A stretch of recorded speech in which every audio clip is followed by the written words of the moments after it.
And I'm so pleased to introduce Lessons from an Accidental Paddler.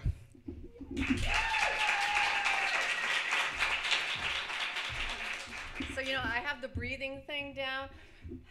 It's the blank mind I'm worried about. So, you know, this kayaking thing sort of came upon me as a whim, really. You know, one of the things I do for a living is I help people live better, I help people lead better, and I help people to learn. And so part of that whole process has to do with just getting in touch with the scary places inside of us. So you all know that scary place inside of you, what it looks like. It usually looks dark, murky, and such. So one of the things that I love about this area is the water. It's also one of the things I'm afraid of. And so we're really blessed to have the Chesapeake here, but you know, there's things under there. Swim around. I've been wanting a kayak ever since I moved here in '94, and I had all sorts of reasons as to why I couldn't go learn to kayak. But you know, at the end of the day, okay, I give up. I was really scared. And I was scared of like these, you know, the gelatinous creatures that are under there that sting. You know what I mean? I was afraid of being in a dark, murky place and not being able to breathe. And, you know, if you've ever been out in Annapolis Harbor, I was afraid of the big boats that might run me over. And, you know, there's a lot of big boats in Annapolis Harbor.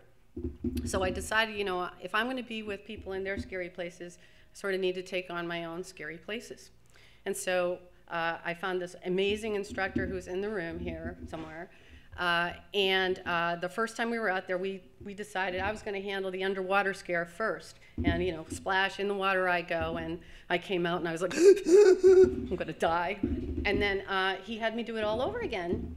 And this time he had me bang the hull twice and count to 3. That's 5 seconds underwater. Scary. And then he said to me when I came up, how did it feel to come out on your own terms? Well, I had gotten really, really calm in those 5 seconds that I was underwater. So my first lesson was, oh my God, you can breathe underwater. Big surprise. If I just sit in that really dark, murky place, and maybe I'm a little uncomfortable, but you know, I can come out and actually come out powerfully instead of reactively. And that was a really big aha for me. So the other thing that Robert says all the time is slow is fast. Tai Chi. Slow is fast. And what happened is I would try to paddle and I'd try to do it right, and I wasn't really getting it. And so when I slowed down and I started to really enjoy it, I realized that there's a lot to this that if I just slow down and pay attention, like life, you know, I could really engage it. So one day he took me out on the Chester River, and it was windy and wavy, and there were big waves, I think. And he said, no, they're not big waves. Well, they were to me. And I just, you know, found myself resisting. And then finally, at one point, I thought, I need to let the kayak be the kayak. Because when I let the kayak be the kayak, then I would go in the direction that I needed to go, and I stopped fighting it. And the other thing I learned that day is, you know, there's a lot of power and empowerment in riding the waves instead of fighting the waves. Gee, big surprise, right? So I'm trying to brace against the waves, and the waves are holding me up. And by the way, he says, yell, Yahoo! And I was like, yeah, Yahoo, Yahoo. Trying to do it. So that was a big lesson for me about riding the waves. Now, like many of you out there, you know, I believe that I'm fairly competent at what I do, and I like to be seen as competent. And all of a sudden, I'm in beginner's mind. There's this thing I'm not competent in, and I'm starting to do. And so what I found out is perfect is the enemy of learning. Because the more perfect I tried to get it, the more I got in my own way. And so, you know, revel in your ignorance, people.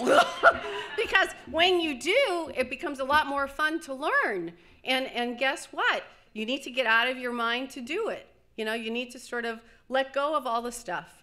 So one day, to get out of my mind, Robert told me to go kayak with my eyes closed. And I wasn't going to hit anything, thank God. But something amazing happened. It was like all of a sudden I could really sense the kayak. I could feel the water. I could smell it. And it was like gratitude and appreciation for being able to be in that environment. And yeah, bliss happens. if you get rid of all the distractions and just concentrate on what's essential and true for you, you know, you can get to that blissful place. So I've learned a lot of things, as you can see. And there's Robert in his kayak with his wife.